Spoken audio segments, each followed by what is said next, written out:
इस वीडियो में हम लोग जो है क्वेश्चन नंबर 14 3.14 को समझने जा रहे हैं। उसका फर्स्ट पार्ट देखिए। एक मोल H2O को H2 में बदलने के लिए कितने कूलाम आवेश की आवश्यकता पड़ेगी। देखिए, निम्नलिखित को ऑक्सीकृत करने के लिए कितने कूलाम विद्युत आवश्यक है। एक मोल H2O को ऑक्सीजन में, तो देखिए जल का विद्युत अपघटन निम्न भांति होता है। एनोड पर क्या होगा, पहले आपको मैंने बताया कि विद्युत अपघटन की अभिक्रिया लिखने में पहले एनोड की अभिक्रिया लिखी जाती है। एनोड पर क्या होगा, ये जो 2H2O है, आपको पता है कि एनोड पर ऑक्सीकरण होता है और आज जल का ऑक्सीकरण इसी रिएक्शन से होता है और इसका जो E0 होता है 1.23 वोल्ट होता है। इसको आप याद रखिएगा, इसका E0 भी याद रखिएगा, बहुत यूजफुल चीज़ है, बहुत जगह काम देता है। ठीक है, तो यहाँ पहले जब इसका ऑक्सीकरण होगा तो ऑक्सीजन की गैस क्या होगी, एनोड पर निकलेगी और जल में क्या बच जाएगा, H+ आयन। वो जो H+ आयन होंगे वो कैथोड की तरफ जाएंगे और कैथोड पर जाके हाइड्रोजन की गैस में परिवर्तित हो जाएंगे, उससे इलेक्ट्रॉन लेके। तो इसमें कितने इलेक्ट्रॉनों की आवश्यकता पड़ी, 4 इलेक्ट्रॉन की। तो 2 जल के अणु का विद्युत अपघटन करने के लिए 4 इलेक्ट्रॉन की आवश्यकता होती है। तो 2 मोल के लिए 4 मोल इलेक्ट्रॉन और 4 मोल इलेक्ट्रॉनों के आवेश को क्या कहा जाएगा, 4 फैराडे। क्या कहा जाएगा, 4 फैराडे। तो 2 मोल जल को 4 मोल ब्रैकेट में 4 फैराडे आवेश की आवश्यकता होती है। अतः लिख लीजिएगा। ठीक है, 1 मोल जल को ऑक्सीजन में बदलने के लिए आवश्यक आवेश की मात्रा बराबर 2 फैराडे। तो समझ में आ रहा है, 2 मोल के लिए 4 फैराडे तो 1 मोल के लिए 2 फैराडे। हमें कूलाम में बदलना है तो हम फैराडे का मान रखेंगे 96,500। तो 2 गुणे 96,500 करेंगे तो हमारा आ जाएगा 1,93,000 कूलाम। ये आपका आंसर आ जाएगा फर्स्ट पार्ट का। सेकंड पार्ट देखिए, 1 मोल फेरस ऑक्साइड को फेरिक ऑक्साइड में, फेरस ऑक्साइड में Fe+2 तथा फेरिक ऑक्साइड में Fe3+ है। तो Fe2+ को 3+ में जब कन्वर्ट होता है तो 1 इलेक्ट्रॉन निकलता है। यानी 1 मोल फेरस ऑक्साइड को फेरिक ऑक्साइड में बदलने के लिए 1 मोल इलेक्ट्रॉन की आवश्यकता होगी। एक अणु के लिए, अगर एक अणु फेरस ऑक्साइड का है उसको फेरिक ऑक्साइड में बदलना है तो कितने इलेक्ट्रॉन की आवश्यकता होगी, 1 इलेक्ट्रॉन की। देख ही रहे हैं, इसमें एक फेरस है, फेरिक में बदल रहा है, ये 1 होना चाहिए, समझ रहे ना। तो एक इसमें यह 1 अणु है तो उसमें 1 आयरन तो है, 1 इलेक्ट्रॉन। तो 1 मोल के लिए 1 मोल इलेक्ट्रॉन, 1 मोल इलेक्ट्रॉन की आवेश को क्या कहा जाता है, 1 फैराडे कहा जाता है। तो 1 मोल FeO को Fe2O3 में बदलने के लिए आवश्यक आवेश बराबर 1 फैराडे। 1 फैराडे क्या होता है, 96,500 कूलम। तो ये सेकंड पार्ट का आंसर है। अब देखिए 15वां क्वेश्चन, निकल नाइट्रेट के 1 बिलियन का प्लेटिनम इलेक्ट्रोड के बीच 5 एम्पीयर की धारा प्रवाहित करने पर 20 मिनट तक विद्युत अपघटन किया गया। निकल की कितनी मात्रा कैथोड पर निक्षेपित होगी। तो धारा कितनी प्रवाहित की जाती है, 5 एम्पीयर की। समय है 20 × 60 बराबर 1200 सेकेंड। ये फैराडे का फर्स्ट लॉ है। इसमें इलेक्ट्रोडों पर प्राप्त पदार्थ की मात्रा के लिए W बराबर ZIT। Z क्या होता है, विद्युत रासायनिक तुल्यांक, और Z बराबर E/F होता है। तो W बराबर हो जाएगा E/F IT।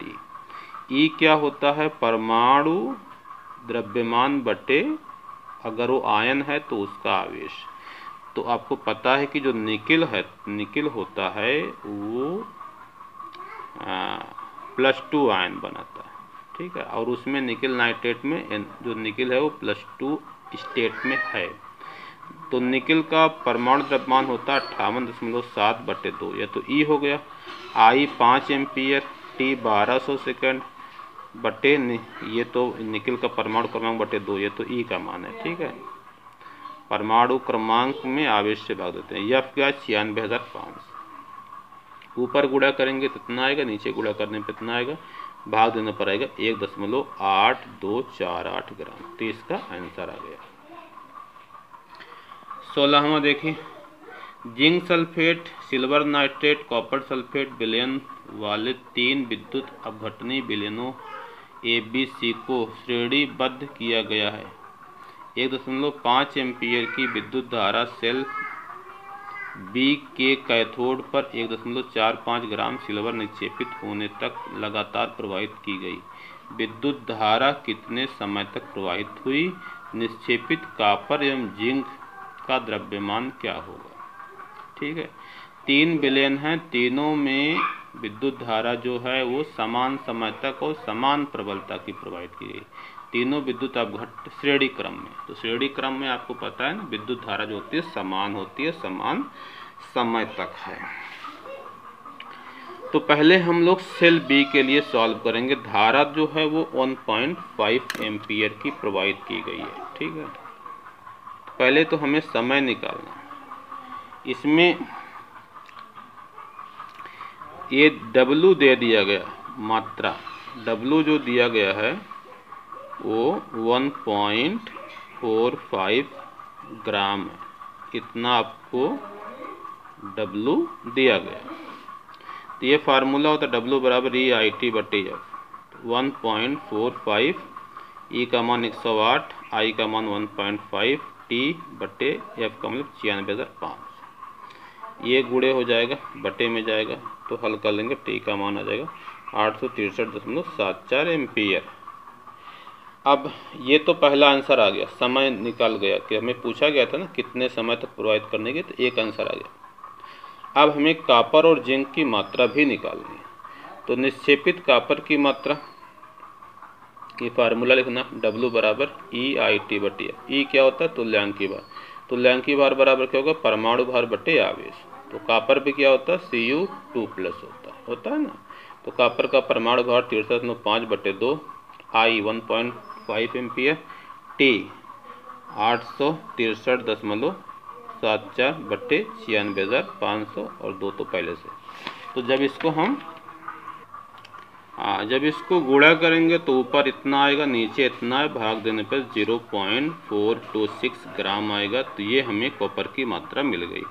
अब निक्षेपित जिंक की मात्रा अगर निकालना, फिर से फार्मूला लिखेंगे। जिंक का परमाणु द्रव्यमान 65.4 होता है, धारा 1.5 एम्पियर, T जो होगा 863.74/2 गुणे ये जिंक भी Zn2+ होता है, तो वही 2 भाग देंगे परमाणु क्रमांक में। ये E/, ये जो 65.4 है परमाणु क्रमांक है, 2 आवेश है, तो ये जो है पूरा 65.4/2 E की जगह पर लिखो, या फिर 96,500। तो ये हो जाएगा 0.439, और इसको हम लगभग 9 को छोड़ेंगे तो 0.44 ग्राम लिख सकते हैं। तो इस तरीके से क्वेश्चन नंबर 16 तक आप लोगों ने समझ लिया है। अब हम देखिए क्वेश्चन नंबर 17 समझने जा रहे हैं। तालिका 3.1 मतलब विद्युत रासायनिक श्रेणी की बात हो रही है, द्वारा दिए गए मानक इलेक्ट्रोड विभव की सहायता से अनुमान लगाइए कि क्या निम्नलिखित अभिकर्मकों के बीच अभिक्रिया संभव है। ठीक है, Fe3+ और I- एक्वस। यदि किसी अभिक्रिया के लिए, ये देखिए इसको याद रखिएगा लाइन, ΔG का मतलब गिव्स फ्री एनर्जी, वो नेगेटिव हो या ई सेल पॉजिटिव हो। ई सेल पॉजिटिव हो तो अभिक्रिया संभव होती है। ठीक है, कोई भी रिएक्शन हो। तो देखिए जो फर्स्ट पार्ट इसका है वो तो मैंने लिखा ही है। तो आयरन की जो स्टेबल ऑक्सीकरण अवस्था होती है वो 3+ और 2+ होती है। यहाँ पर देखिए आयरन जो है वो उच्चतम ऑक्सीकरण अवस्था में है और आयोडीन जो है माइनस है। तो अगर ये रिएक्शन आगे होगी तो आयरन की ऑक्सीकरण संख्या कम होगी तो आयोडीन की बढ़ेगी। तो आयरन की अगर 3+ से घट के 2+ हो रही तो आयोडीन क्या हो जाएगा? -1 से 0 पे जाएगा, है ना।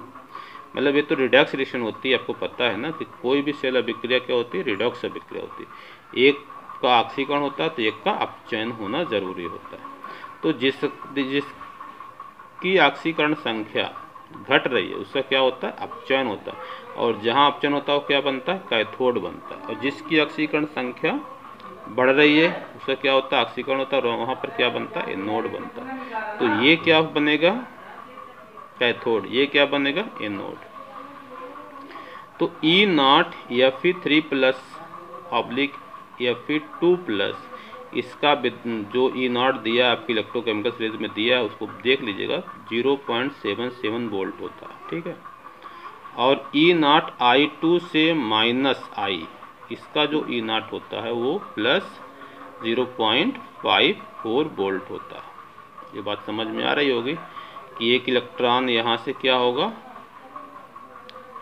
एक इलेक्ट्रॉन यहाँ से क्या होगा, इसमें लगेगा, एक इलेक्ट्रॉन इधर जुड़ेगा और एक इलेक्ट्रॉन इधर में निकलेगा। तो अब अगर ई सेल निकाला जाए तो E0 cathode minus E0 anode होता। तो कैथोड तो आपको पता है, कैथोड का काम ये लोहे वाला आयरन वाला कैथोड है जिसका E0 जो है +0.77 है। कैथोड जो है हमारा वो आयोडीन वाला है, प्लस तो माइनस तो फार्मूले में है, 0.54 घटाएंगे तो कितना है, 0.23, एक पॉजिटिव नंबर आ गया। तो ई सेल पॉजिटिव है अतः अभिक्रिया संभव है।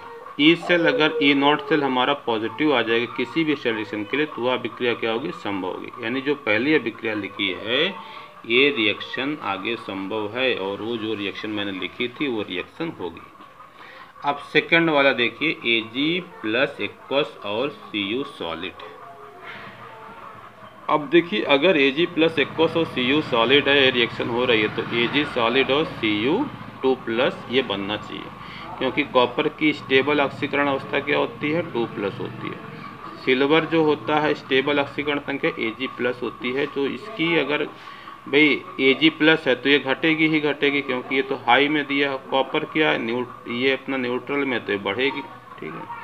तो इसमें थोड़ा सा आप बैलेंस कर लीजिएगा कि भाई कॉपर जो है, कॉपर को कितने इलेक्ट्रॉन की जरूरत पड़ेगी, कॉपर 2 इलेक्ट्रॉन निकालेगा तो एक Ag 1 इलेक्ट्रॉन ग्रहण करेगा, तो 2 Ag 2 करेगा। तो थोड़ा इसको बैलेंस भी कर दे रहा हूँ, है ना। तो देखिए ऑक्सीकरण संख्या इसी क्या हो रही, घट रही है। यहाँ पर प्लस है, यहाँ पे न्यूट्रल हो जाए, 0 हो जा रहा है। तो घटना, जहाँ पर ऑक्सीकरण संख्या घटती है उसको अपचयन कहते हैं, और वहाँ क्या बनता है, कैथोड बनता है। कॉपर यहाँ पे न्यूट्रल है, इस पर कोई चार्ज नहीं, ये बढ़ के +2 हो जा रहा है, तो यहाँ पर ऑक्सीकरण हो रहा है, यहाँ पर क्या होगा, एनोड होगा।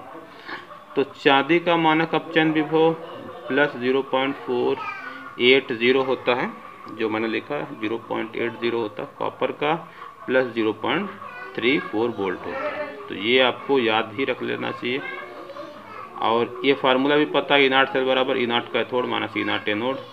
तो कैथोड यहाँ पर कौन बनेगा, कैथोड बनेगा चांदी का, एनोड बनेगा कॉपर का। तो ये 0.80 माइनस 0.34 घटाएंगे तो 0.46 वोल्ट आएगा। ये भी पॉजिटिव आ गया, तो E0 सेल पॉजिटिव है अतः अभिक्रिया संभव है। तो दो रिएक्शन तो कंफर्म हो गई, दोनों रिएक्शन क्या है, संभव है।